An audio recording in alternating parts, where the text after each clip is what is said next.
I am going to throw around one of the most expensive pieces of luggage that I own. Let's go see what happened. A few months ago, I reviewed a hard-shelled carry-on suitcase by the brand Friedrik. And the one that I reviewed had a front pocket on the outside, which is perfect for a business traveler or anyone that wants a convenient outer pocket. But today I'm going to show you guys their regular carry-on, do a full review, pack the bag, and upon request, I am going to test the durability. Yes, I am going to throw around one of the most expensive pieces of luggage that I own, just to see how durable it is. Now, I'd like to start by saying that there's two types of luggage shoppers out there. There's the people that want to spend less than $100 on a bag at a discount store. And then there's the people that want to drop a little bit more cash and get a suitcase that is going to last with a really good warranty. That's what made me really want to start reviewing luggage in the first place.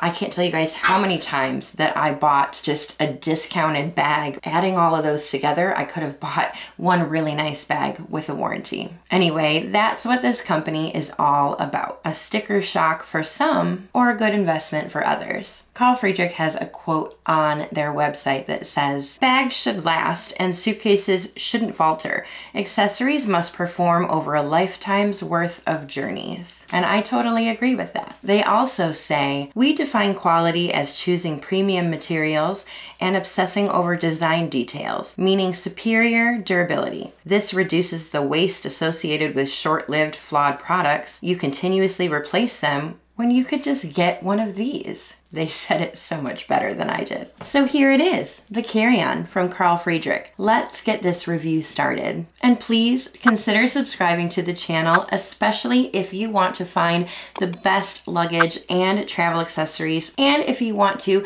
travel often and pack well like I do. I'm now at 97 countries and counting, and I've done it all in a carry-on bag. So as you guys can see, this is a hybrid suitcase, which we're very, very familiar with on this channel. I've reviewed a ton of them this year already. What that basically means is that it has a sleek, durable, lightweight polycarbonate shell, but it does have an aluminum frame with two latches to close instead of zippers, which a lot of people love because it's basically going to give you a little bit more security.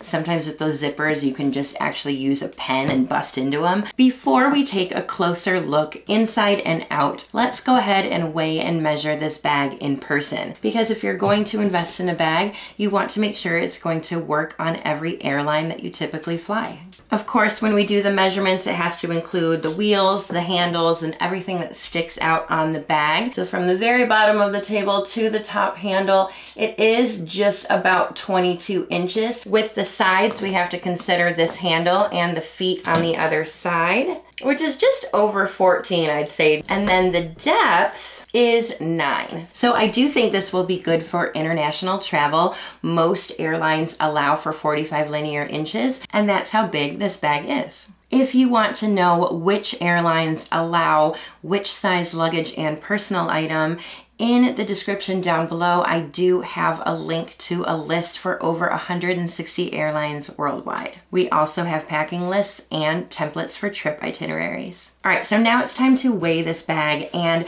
hybrid luggage tends to weigh a little bit more than typical polycarbonate luggage, but it doesn't weigh as much as full aluminum luggage. And it is 8.76 pounds or 3.97 kilos. And that's actually a pretty good weight when it comes to hybrid luggage. A lot of them are over 9 pounds or even closer to 10. As for the capacity, this bag does hold 40 liters. And because it's a hybrid trunk luggage, it does not expand. All right, now that we did that, let's take a closer look. This bag does retail for $495, and it does come in 4 different colors. However, 3 of them are going to be this beautiful gray color here, and then the leather detailing is what's going to be different. This is the gray with chocolate leather detailing, but they also have gray with cognac, and they also have gray with black.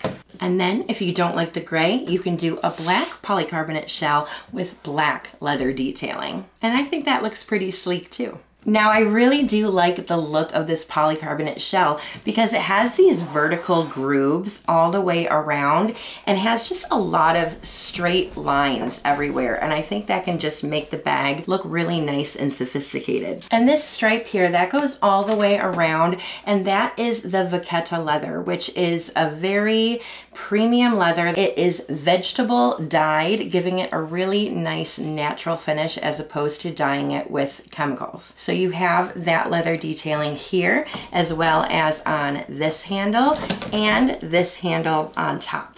When you see the handles here, it does have a little bit of a spring and give, and then it does say Carl Friedrik right here. And then on the top, this one is nice and springy too for an easy grab, but it doesn't have the logo on it. Now obviously you have the telescopic handle right here, and the button is on top, and it has a lot of different heights to choose from, of course.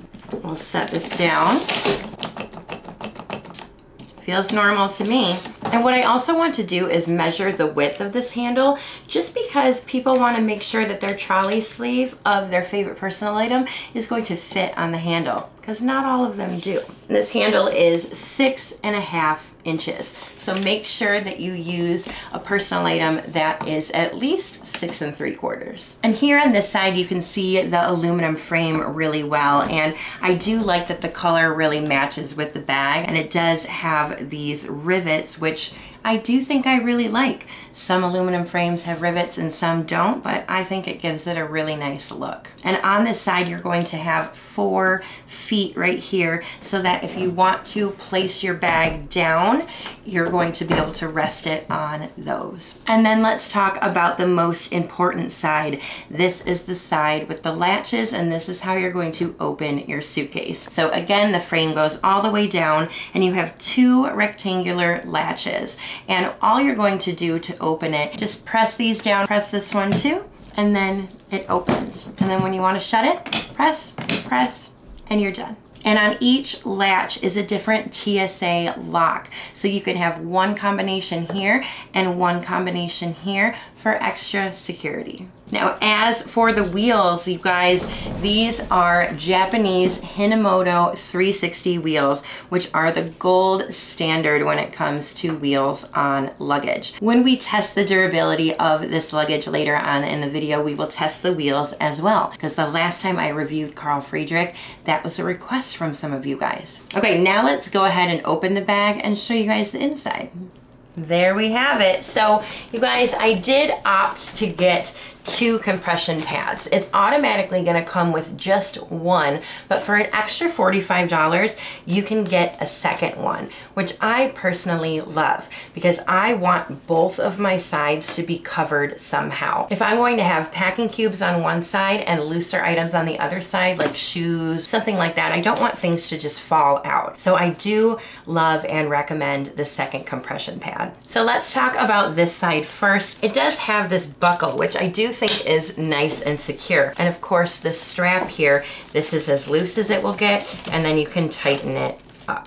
And I will give a packing example, like I said, so that you guys can see exactly how much this can hold in just a few minutes. So this is the compression pad by itself. It does have a zipper in case you want to actually pack anything in there. Looking at the interior of the bag on this side, now that we've opened it up, you guys, this is recycled polyester lining, and it's all gray and then just has CF for Carl Friedrik as the print. And this side of the bag is the front of the bag, so it doesn't really have any obstructions whatsoever for packing space. And then the wheels right here, they actually don't come up that high at all. So you really are getting premium packing space on this side. If you want to take the compression pad out, just slip it out of these grooves right here and detach it. Moving on to this side, you're going to have an identical setup when it comes to the buckle and the compression pad. So So this area here is of course the back of the suitcase. So you're going to have the grooves where the telescopic handles are. And then a lot of people like to utilize this space here in between the handles to be able to pack. Now the really cool thing is every bag that's ever had a compression pad usually only has one compression pad, and it's on this side, meaning that's where I want to pack my packing cubes. But with this bag, you can actually pack your looser items on this side and get creative with it because of the grooves of the handles, and put your packing cubes on the side that has more room. On this side also, you're going to have two little slim pockets. Got one here with a zipper and one here with a zipper. So while we have the suitcase open, I want to measure the interior for you. We've already gone over the exterior measurements, which is really important, but you want to be able to see how much packing space you actually have. So the actual height is going to be 19.5, and that's going to be the same on the other side, obviously. And the width you're going to have is about 13.5, and that's going to be the same on both sides. But let's go ahead and look at the depth. On this side, you have just over 4 inches. I would say just about 4.25, if that. And on this side, you actually have about 4.75. So this side with the telescopic handles, the back of the luggage, is going to be your deeper side just by a little bit. And really the reason for that is this aluminum frame here. This side has that little bit of extra height because the frame actually goes into each other to seal it and make it more waterproof for a very secure, tight closure. Now, of course, every time I review a bag on this channel, we always use one of my husband's size 13 shoes to make sure that it fits, because not all suitcases can hold a men's pair of large shoes. So I'm sure it's going to fit beautifully on the deeper side. Yep. And on this side, it's good too. Passes the shoe test. I think I need to get Brian a new pair of shoes for his birthday. So what I want to do now is pack this bag using the Carl Friedrik packing cubes, which I really, really love. These are some of my favorite packing cubes, and they fit beautifully in their luggage, as they should. There are so many sets of packing cubes that do not fit well in luggage, especially with the Luggage brand that they are, and I don't understand. These ones are perfect. Okay, so what I did here, I packed a leather jacket, a toiletries bag, a little purse, pair of size 11 women's shoes, and then I have all 4 of their packing cubes. And this is how well they fit in. Now, would I always use this many packing cubes? No, but I like to show you that they all will fit. So this is their largest one. It takes up just over half of the suitcase, and you have all this other space here. And then these two, this is the smallest, and then this side goes right up against it, fitting perfectly. And then this one fits perfectly in with these. Or you can maybe have this and this. We will put everything back in, and then we will attach these and buckle it down. So you can see that this one is a little bit higher than this one, and I did that on purpose because this is the side that's taller, remember? So I'm going to put this all the way down and then hold it and get it as close to the height of the bag as possible. If you're going to do that, have one side higher and one side just a little bit lower, because this does still have to close. So turn it around, press down, and you've closed it.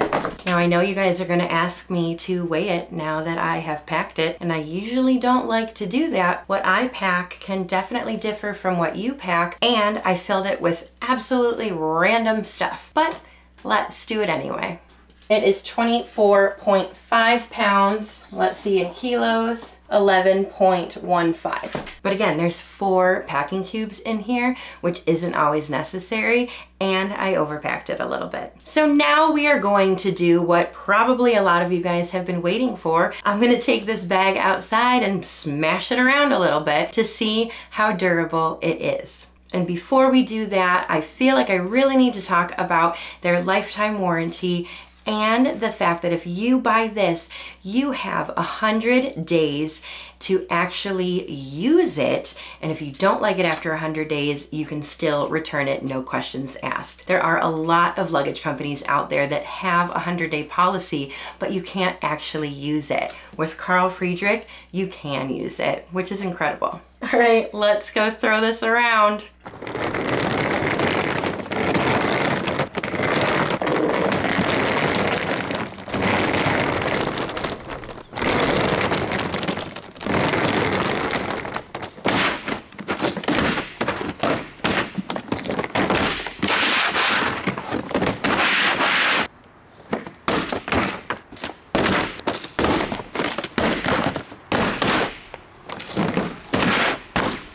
I have a love-hate relationship with smashing suitcases. Also, we have a new dog and she was like, what's happening?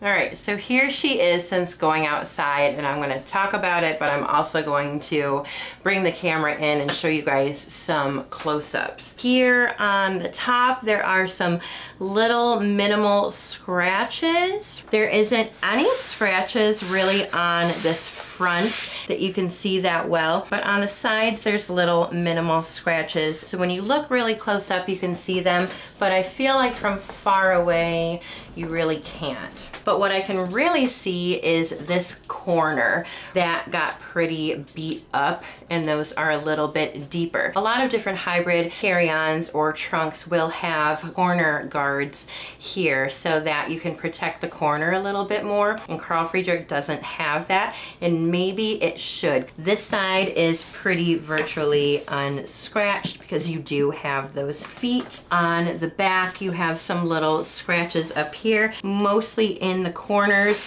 The whole face seems to be pretty good. But the one thing I noticed the most right here as this aluminum frame rounds the corner to go down, there are some scratches on the actual aluminum frame. However, on this side, the latches come out further than the frame itself. So where the frame really matters right here is always going to be protected. But yeah, it just has those little surfaced scratches that I couldn't really buff out. And then on this corner here in particular is a little bit deeper. So thank you guys so much for watching. Let me know down below what your thoughts are on the Carl Friedrik carry-on. It's a hybrid. It's got beautiful leather details. What do you guys think? Also, be sure you're subscribed to the channel so that you can travel often and pack well like I do. And if there's any other bag you would love for me to review, please let me know and I will try my hardest to get my hands on it. Thanks guys, I'll see you in the next video. Happy travels. Bye.